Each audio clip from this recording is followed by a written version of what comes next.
बंगोपसागर आसूची आउ एक लघुचाप नवेम्बर 23 सुधा लघुचाप घनीभूत होगा नहीं पाणीपाग विभागर पूर्वानुमान। लघुचाप प्रभाव में राज्यर विभिन्न स्थान में वर्षा संभावना। विभिन्न स्थान में बढ़ी शीत।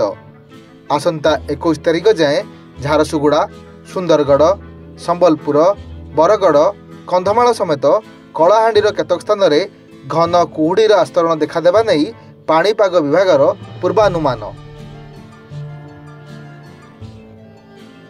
दिल्ली रे घन कुहुड़ी सह वायु प्रदूषण। एथिपाई दिल्लीर समस्त स्कूल को बंद घोषणा करिसंती राज्य सरकार। एबे दिल्ली रे ऑनलाइन रे हेबो पाठपढ़ा। दिल्ली विश्वविद्यालय रे मध्य ऑनलाइन रे पाठपढ़ा हेबो।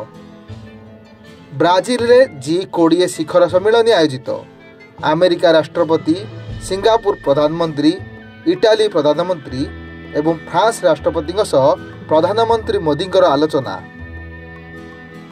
बुधवार ठारू राज्य में आरंभ हो धान किणा। प्रथमे बरगढ़ और 21 तारिख में संबलपुर धान किणवे राज्य सरकार।